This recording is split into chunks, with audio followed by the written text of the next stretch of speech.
Talking with the experts. In episode 348, Joe Templin explains that we should begin with the end in mind. They can't just check a box. They can't say, okay, this person has the college degree and 5 years of experience and worked for a competitor and all that. To be able to say, okay, we are looking for somebody with a growth mindset. We are looking for somebody with detail orientation for this sort of position. We're looking for somebody who, counterbalances this sort of individual in the organization to maximize the overall skill set of the group to hit this. It is it's a higher level because it's not rote memorization, box checking. It's not just filling out a form. It's actually pulling back the layers to find out what's going on within the individual. And that's difficult. And that is sort of, ooey gooey, I don't want to say it's woo-woo, but there is a little bit of that around it. And also it's getting into that area where people could easily be offended by, oh, what do you mean, you're trying to understand how I think and all this and everything. So that people are just being a little Cautious? too surface in a lot of ways. Welcome to Talking with the Experts. This is where we discuss great ideas to take your business to the next level. How do we know these ideas work? Well, it's because we're talking with business owners who are using these ideas. Business owners who have years of experience and expertise. All things business by business owners for business owners. And now, here is your host, Rose Davidson. Hello and welcome to Talking with the Experts. I'm your host, Rose Davidson from rosedavidson.com. Talking with the Experts is about all things business by business owners for business owners. You can find it on all good podcasting streaming platforms and on YouTube. And today my guest is Joe Templin, and he has led a very eclectic life. He is one of 6 children, and he was the only normal one, he insists. Growing up in a small town and spending time on the family farm, Joe's parents instilled a love of learning, the outdoors, and a healthy disrespect for authority, while still simultaneously embracing traditional values of hard work and love thy neighbour but mind your own bloody business. He was severely asthmatic, but through his work ethic and love of challenge has become a martial artist and ultra-distance runner. And today we're going to be talking about management, entrepreneurship and sales. Welcome, Joe, and thank you for joining me today. Rose, thank you. Good evening to you and your listeners over there on that side of the pond. So tell me a little bit about how you got into doing what you're doing, and we'll discuss your book in a moment. So my background is really eclectic. And I say that I'm eclectic as opposed to a Renaissance man because I can't draw a straight line even with a ruler. I completely lack all artistic ability and appreciation. That makes 2 of us. Minimalistic. So, I rely on other people for that. It's called outsourcing, by the way. Finding other people who actually know other things and helping you out. So when I was 8 years old, I told my mom I wanted to learn everything there was to learn. And she's like, the encyclopedia is over there, get to work. And so I did. And if Google had existed back when we were kids, I would know everything probably because there's so much information out there. And I have such disparate interests. I studied applied physics, economics, business, finance, psychology. As a martial artist, I studied performance psychology, behavioral economics, all these different components. And what I have always done in some capacity, other than when I was working in the research lab, is to help people. And so all of these different interests and ideas have been almost amalgamated to allow me to, in whatever manner is appropriate for that individual or organization, tap into it to help make the individuals and the organization better. Well, that's the goal really, is to have, really ultra reliable, ultra empathetic, ultra everything businesses, so that it makes the experience not only for the team members but for the clients as well, the best experience that they can have. And in the United States, 75% of people hate their job. And this just completely blows my mind because, all right, maybe you have a job that you don't like when you're 23 years old and you're just getting started, but you have the capability to get certifications and things beyond what you're studying or doing currently. You have the capacity to volunteer, to network, to interact with other individuals. You can take courses, whether they're certification courses or actual degrees, to change your skill set.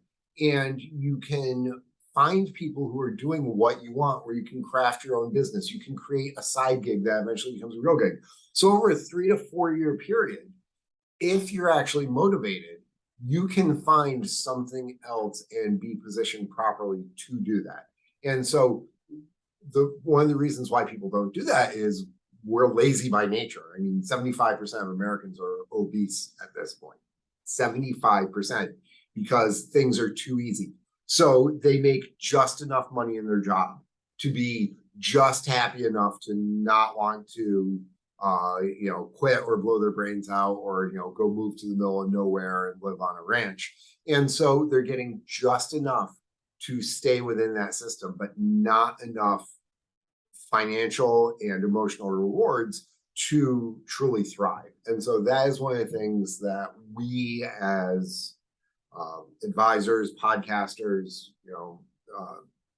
teachers essentially can help bring to them and motivate and inspire them to make those small changes, which ultimately can have a tremendous difference in their life. We've often talked about leadership and management, and they're two different things, as people know, on this podcast. And I think having great leaders, and they're the ones that really need to motivate and their team members.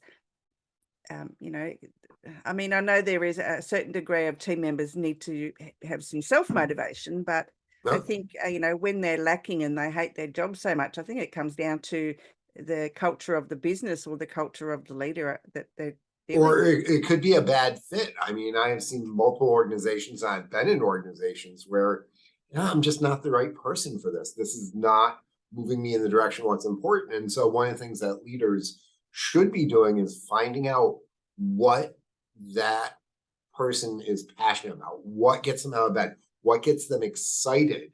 Because if you can tie what they're doing for work into that, you're going to have somebody who's bringing a lot more energy, who's bringing more creativity and passion to the situation, and the output, the results, the productivity is going to be so much greater. So it's finding people with the right drive and mindset. So for example, coming from a financial planning and sales background, I'm also ADHD, if you haven't been able to tell yet. So I'm not a detail-oriented individual. Putting me in a detail-oriented position, like being an accountant or doing lots and lots of paperwork, would be soul-crushing.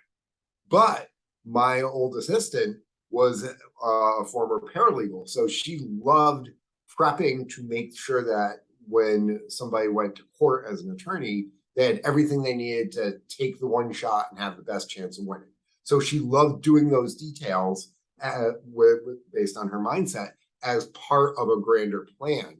And so she was the absolute best person in the world to be my support, because we understood what the other needed, what the other wanted, and we were able to maximize each individual's strength.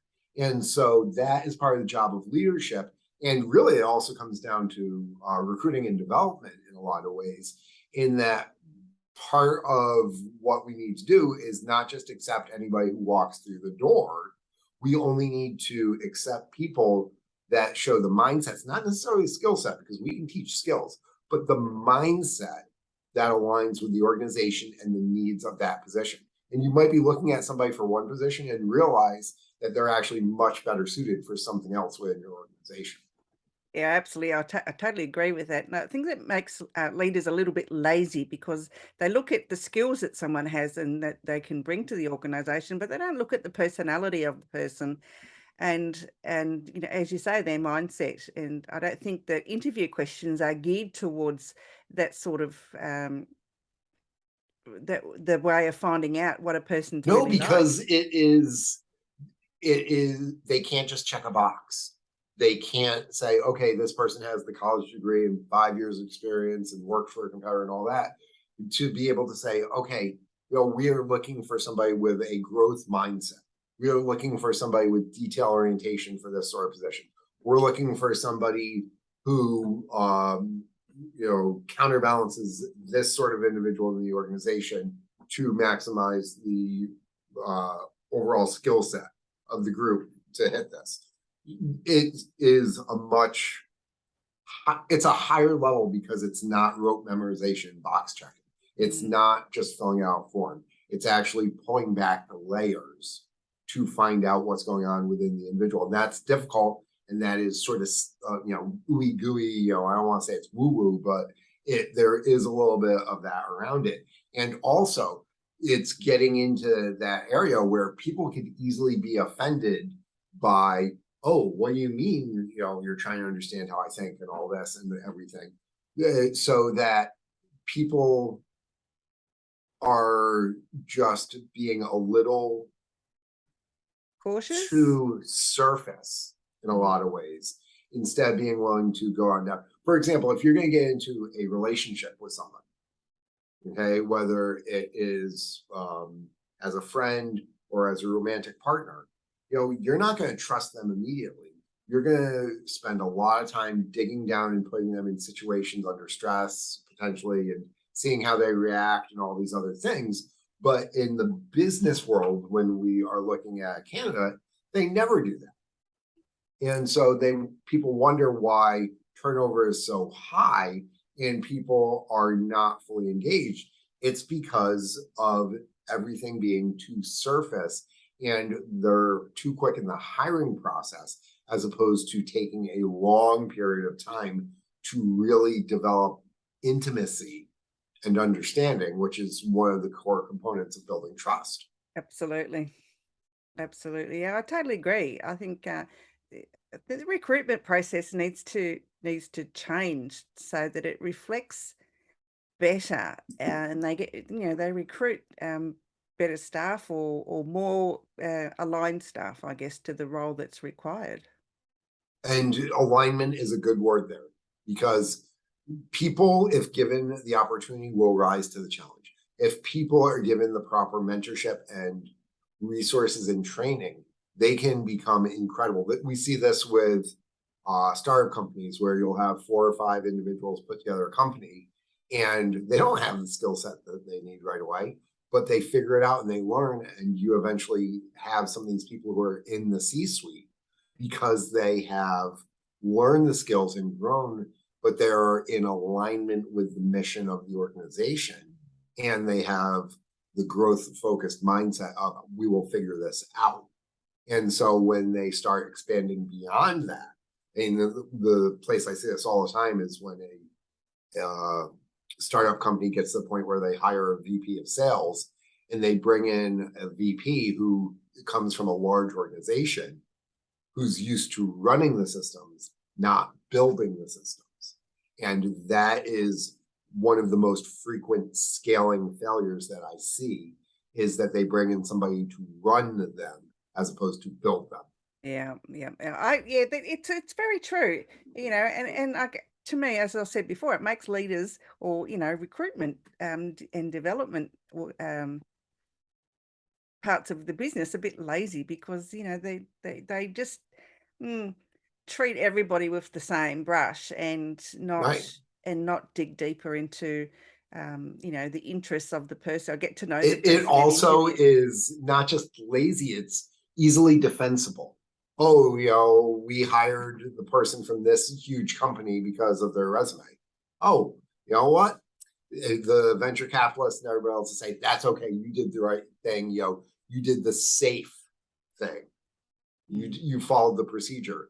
When especially with businesses that are growing quickly or early stage, it's not, written compositions of Beethoven and all that. It's much more like jazz. You're figuring it out on the fly, and you got to change. And this broke, so I no longer have this string on the piano or the cello, so I've got to change things around to make it happen.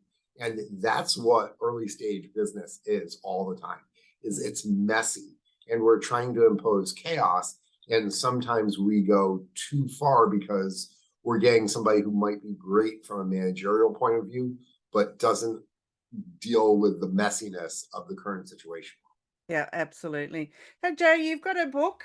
You reckon you're a Swiss Army knife? And Yeah. your book is called Everyday Excellence, and it was a Kindle #1 new release in professional development. So tell me a little bit about what's in it and who it's for. So Everyday Excellence is really a multivitamin for life. We as business owners are wearing 15 different hats. We're dealing with all sorts of different things within the business, whether it's logistics, payroll, HR, finance, marketing, all these different things. Then we have our own life with our health, our physical health, and our mental health, as we've seen through the pandemic, our relationships, our personal development, our spiritual stuff. So we've got all of these different components of things going on, and nobody's perfect. I mean, people look at me and they don't realize what, an absolute dumpster fire I am sometimes in some ways. So we're all missing different components because we're so focused on this part of the business that we miss, marketing. We're so focused on our kids that we miss out on the relationship with our significant other. And so what Everyday Excellence is I call it a multivitamin because you take it every single day, and it hits a lot of these different components, and the reader will take what they need that particular day from it. And the structure of it is a daily reader. So every day starts with a quote from somebody. Could be Winston Churchill, could be Mahatma Gandhi, could be Muhammad Ali, could be Rosa Parks, and then discussion around it hitting multiple different areas so that the reader can pull what they're looking for that day. But then there's an action item. And this is what separates my work from a lot of the other daily readers out there, is that without actually doing something, without making a change, it's like thoughts and prayers. Oh, that's nice. But it doesn't create the difference on a daily basis. And as Zeno Saitium, the founder of Stoicism, said, well-being is no small thing, but it's made up of small steps. It's doing the little things. It's the daily practice. It's the, making sure that you go for a walk every single day, or, studying every single day so that you can pass the exam. It's the little things that add up. And so that is the entire idea behind the book, is 2 or 3 minutes every single morning. And after a couple of weeks, you'll catch yourself and start noticing some changes. And other people will notice after a month or two too. And then after a quarter, 6 months, you're going to realize that your mindset and your body and your spirit are in a completely different and better place. It sounds intriguing. I'll have to go and check it out. Where can people find it? So they can find it anywhere books are sold. So Barnes & Noble, Amazon.com, any places like that. They can also get it through my website, which is everyday-excellence.com. And I actually recommend people go to the website, even if they aren't interested in getting a book, because every single day I put up a micro blog. Every single day there's a new YouTube clip or two. The Twitter feed and the TikTok feed are going to be on in there, the podcast. So it's an entire environment for people to find resources to help make themselves better. And my mission this year, Rose, is to reach out and help 100 million people improve their lives, even if it's in a tiny little capacity, because that becomes 100 million little nodes resonating out there within the community. And if 100 million people make tiny changes to improve their life, it's going to affect others. And so the net effect of those little changes reaching a significant number of individuals is going to be a actual palpable, feelable change in the environment. Yeah, I had a guest on recently whose goal is that same thing. So yeah, it's very Cool. interesting. Yeah, it's very interesting. Tell me about your podcast. So I actually just started recording my own podcast. I've been on so far this calendar year about 300 other people's podcasts. So I tend to do a lot of talking now. Uh, but I just started recording my own podcast. It's going to be called the Human Kaizen Podcast because it is my fundamental belief that we can all be better. And Kaizen is the Japanese concept of continuous improvement. And this was applied to the engineering world, specifically automotive in the 1970s. And this is how Toyota went from producing absolutely crappy cars to the highest quality, lowest cost cars on the planet and put most of Detroit out of business.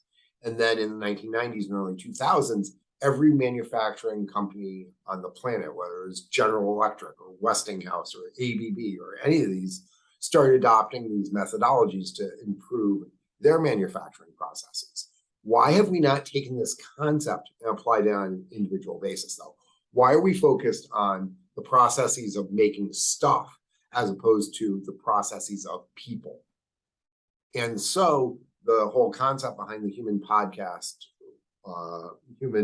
podcast is finding people who have done really good things, but have come from a really crappy background. You know, I've got some friend coming on who was an Olympic athlete, and he was an ADHD kid, you know, bad kid, caused trouble, and his parents got him involved in speed skating to keep him out of trouble.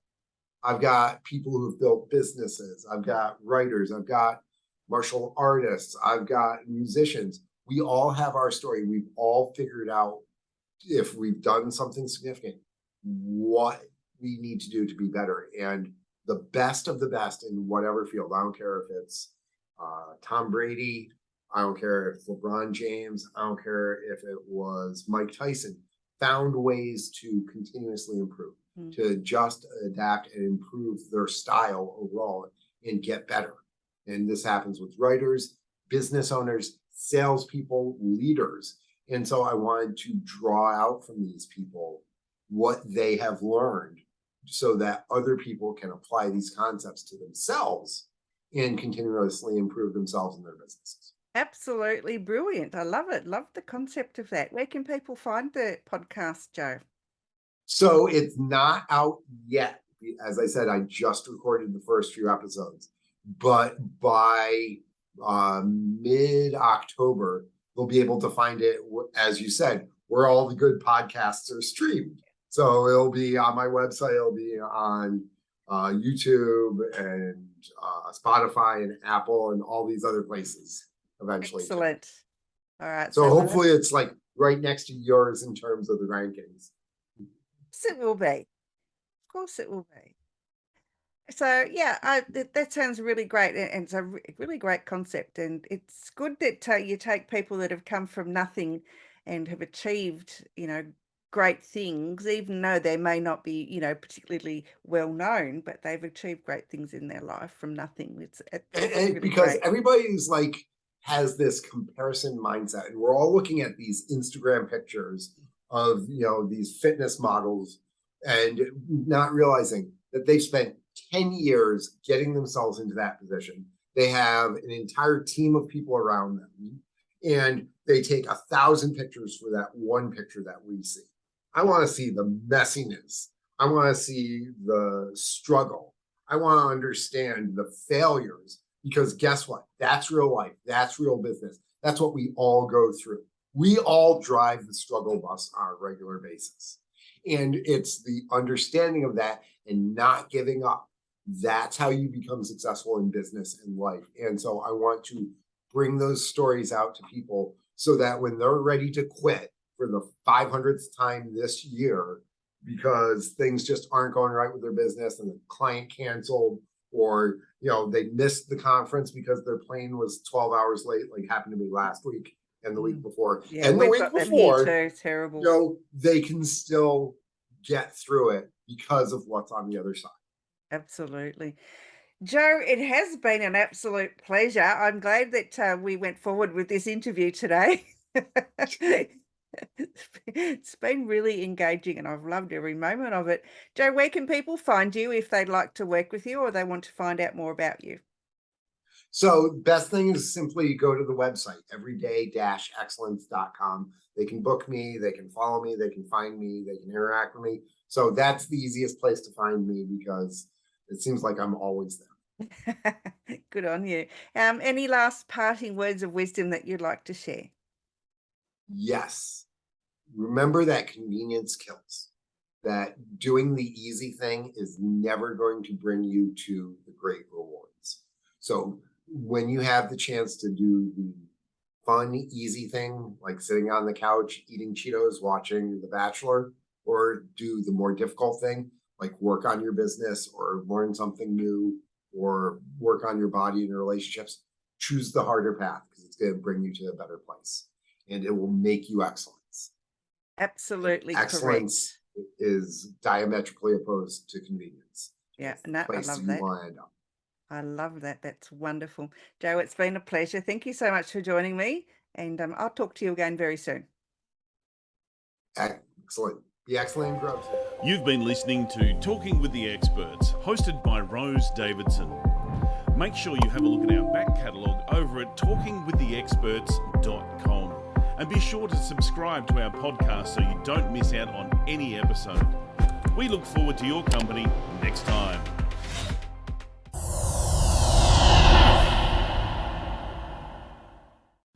Talking with the Experts.